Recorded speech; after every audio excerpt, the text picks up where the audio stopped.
Assalamualaikum warahmatullahi wabarakatuh. Innal hamdalillah nahmaduhu wa nasta'inuhu wa nastaghfiruh wa na'udzu billahi min shururi anfusina wa min sayyiati a'malina. May yahdihillahu fala mudhillalah wa may yudlil fala hadiyalah. Amma ba'd. Bapak Ibu, saudaraku, tanggal 12 Februari 2023 kemarin, Bumi Putra berusia 111. 111 ini juga menggambarkan 3 orang guru sebagai pendiri Bumi Putra. Kalau kita katakan sebagai pendiri, mereka ini mungkin mereka saat ini sedang menangis melihat Bumi Putra terjadi persoalan yang sangat besar, dan persoalan ini sudah terjadi bertahun-tahun. Hampir tidak ada solusi. Bulan Desember 2021, BPA atau Badan Perwakilan Anggota terpilih dari 11 dapil daerah pemilihan. Kemudian dilakukan fit and proper test, dan alhamdulillah dari 11 orang 9 orang lulus, 2 tidak lulus dan dinaikkan urutan kedua, dan alhamdulillah 2 orang ini pun lulus. Seolah-olah ada harapan baru tentang Bumi Putra.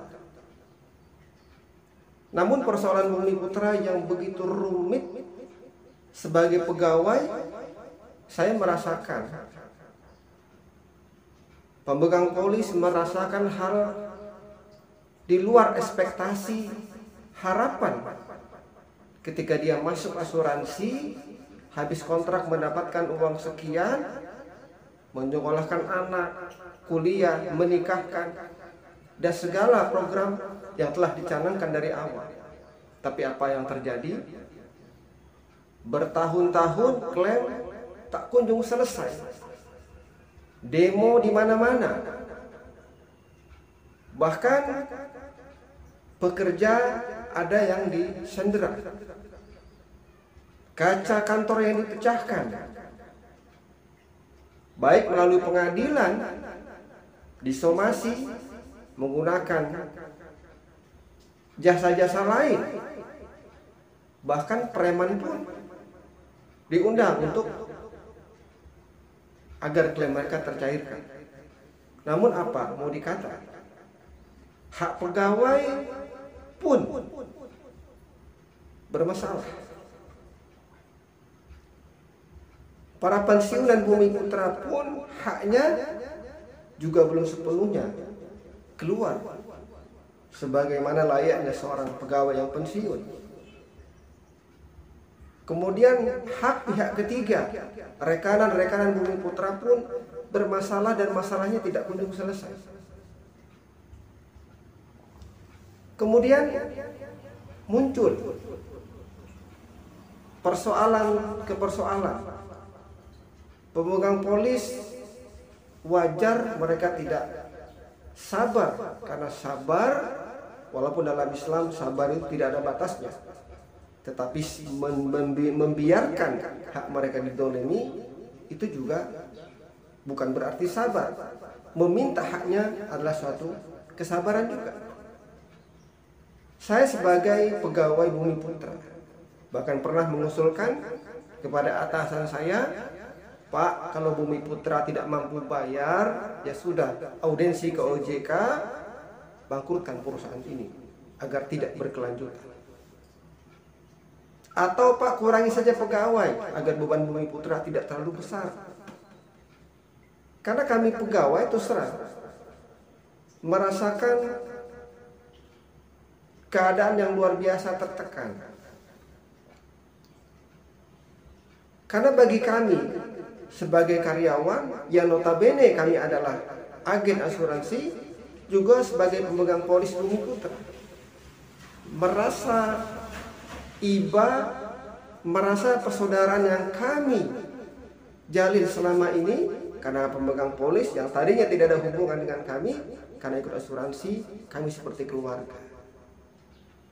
Oleh karena itu, kesedihan pemegang polis pasti kami turut sedih. Kemudian bulan Mei 2022, alhamdulillah BPA kita sudah dilakukan fit and proper test, kemudian diumumkan dan ada 11 orang mewakili pemegang polis di setiap daerah pemilihan. Menyambut ulang tahun Bumi Putra ke-111. OJK, Otoritas Jasa Keuangan, menyatakan tidak keberatan terkait dengan RPK, Rancangan Penyihatan Keuangan yang dibuat oleh manajemen Bumi Putra. Tidak keberatan berarti menerima RPK. Direksi dalam ini Dirut menyatakan bahwa RPK sudah 6 kali ditolak oleh OJK, dilakukan perbaikan, yang ketujuh baru OJK tidak keberatan. Membuat RPK ini memang butuh pemikiran yang luar biasa, karena tidak boleh merugikan dalam satu pihak, baik karyawan, pemegang polis, karena sama-sama kita ketahui bahwa aset Bumi Putra bernilai sekitar 10 triliun. Kemudian kewajiban Bumi Putra, baik pemegang polis yang sudah habis kontrak yang nilainya 9 triliun lebih, kemudian yang belum habis kontrak nilainya lebih dari 22 triliun. Artinya, jika perusahaan ini dibangkrutkan hari ini, maka pemegang polis hanya menerima sekitar 20 sampai 25% dari klaim habis kontraknya. Kenapa? Karena harus menyelesaikan persoalan-persoalan terkait dengan hutang pihak ketiga, hak-hak lain yang belum tertunaikan. Kemudian kita mendapatkan informasi kalau keputusan BPA dan disetujui oleh OJK bahwa klaim habis kontrak dan penebusan mendapatkan PNM, penurunan nilai manfaat asuransi. Ya tentu kami sebagai pegawai merasa sedih, merasa tidak enak, apalagi yang dialami oleh para pemegang polis.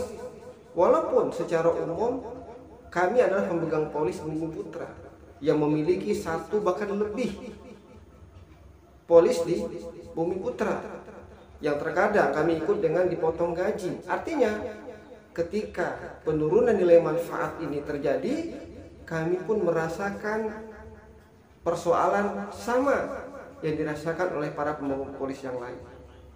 Namun jika kita tidak setuju, dan saya yakin memang berat kita menyatakan setuju, maka jika asuransi Bumi Putra ini dibangkrutkan, kita hanya dapat 20% sampai 25%, tidak ada dapat lagi, dan kita tidak tahu kapan hak kita yang 20-25% itu dibayarkan.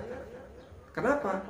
Karena tentu aset yang bernilai 10 triliun itu akan terjadi penyusutan karena kita menjual dengan kondisi terpaksa.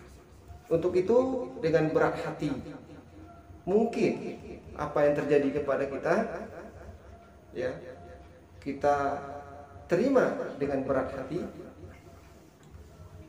Jadi apa yang terjadi terhadap Bumi Putra, kita sudah menunggu sekian tahun, sekian lama, bahkan banyak pemegang polis keluarga sudah meninggal, namun haknya belum terbayarkan. Mudah-mudahan keputusan BPA atau RUA dan disetujui oleh OJK ini merupakan keputusan yang mungkin terbaik dilakukan walaupun hati kita kecewa. Terima kasih, mohon maaf jika video ini tidak menyenangkan semua. Namun itulah hati kecil saya sebagai pegawai Bumi Putra mengungkapkan dengan hati yang paling dalam. Mudah-mudahan Allah memberikan kemudahan kepada Bumi Putra dan tentunya memberikan kesabaran kepada kami sebagai pegawai, juga kesabaran bagi pemegang polis yang haknya sampai hari ini masih belum dapat diselesaikan. Terima kasih. Nasrul minallah wa fathun qarib. Wassalamualaikum warahmatullahi wabarakatuh.